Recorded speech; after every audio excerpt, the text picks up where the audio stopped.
सभी भक्तों को जय सिया राम, जय बाबा नीप करोली महाराज की। कैसे हैं आप सब? आशा करती हूँ अच्छे होंगे, स्वस्थ होंगे। आज आपको बताऊंगी कि बाबा नीप करोली महाराज जी ने श्री हनुमान चालीसा के पाठ के बारे में क्या कहा। हमें किस तरीके से हनुमान चालीसा के पाठ को करना चाहिए।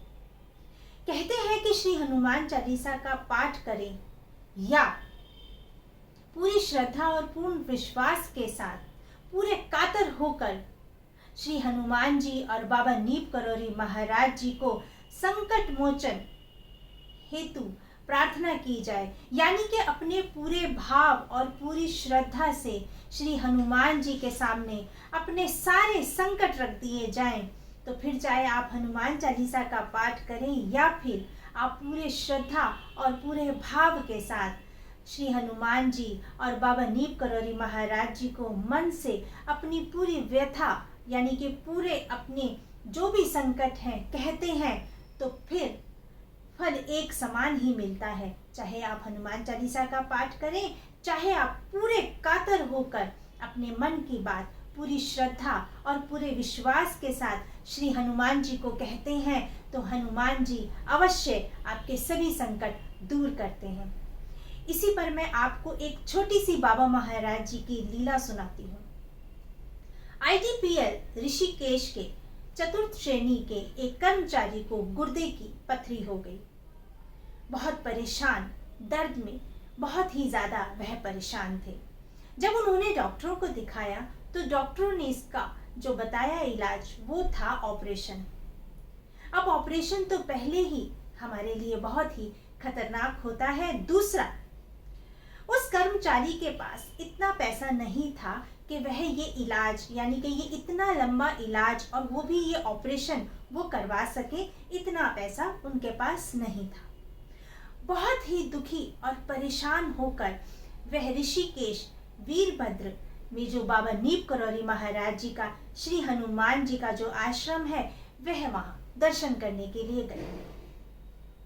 और जब वह हनुमान जी के सामने गए तो उन्होंने पूरे कातर होकर पूरी श्रद्धा और पूरे विश्वास के साथ श्री हनुमान जी से कहा कि हे भगवान, आप ही मेरे इस संकट को, इस परेशानी को दूर करेंगे। मैं बहुत ही परेशान हूँ, दुखी हूँ।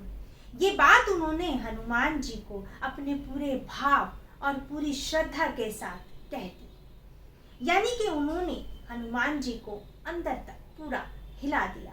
यानी कि उनके भाव, उनकी श्रद्धा इतनी थी कि हनुमान जी ने उनकी ये पूरी की पूरी जो एक प्रार्थना थी सुनी।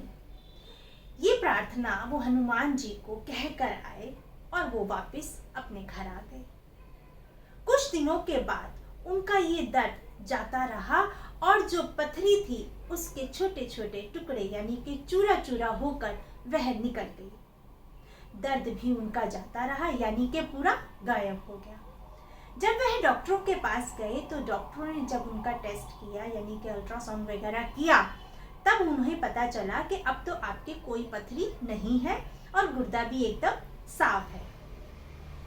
तो यहाँ पर मैं आपको ये बताना चाहूंगी कि बाबा जी ये कहते हैं कि आप हनुमान चालीसा का पाठ करें या अपनी बात हनुमान जी को इस तरीके से कहें कि आप पूरी श्रद्धा और पूरा विश्वास रख के अपने मन की सारी परेशानी, संकट, सब कुछ आप पूरी श्रद्धा और पूरे विश्वास के साथ रखते हैं, तो फल आपको एक समान ही मिलेगा। इसीलिए मैं आपको हमेशा कहती हूँ कि जब भी आप बाबा महाराज जी से जुड़ें, पूरी श्रद्धा और पूरे विश्वास के साथ जुड़ें। ये पक्की बात है कि बाबा महाराज जी श्री हनुमान जी सबके सुनते हैं, सबके संकट दूर करते हैं। बहुत ही सुंदर ये बाबा महाराज जी की लीला थी। तो मैं समझ सकती हूँ कि आप ये बात को अच्छे से समझ गए होंगे कि अगर हम हनुमान चालीसा का पाठ करते हैं या अपने भाव पूरी श्रद्धा के साथ पूरे कातर होकर हनुमान जी और बाबा नीप करोली महाराज जी के समक्ष रखते हैं, तो जरूर हमें उन संकटों से, उन परेशानियों से छुटकारा मिलता है। बाबा महाराज जी की ऐसी ही लीलाएं मैं आपके सामने लेकर आती रहूंगी। आप सभी भक्त अपना ध्यान रखें, खुश रहें, स्वस्थ रहें। सभी भक्तों को जय सिया राम, जय बाबा नीम करोली महाराज की, जय सिया राम।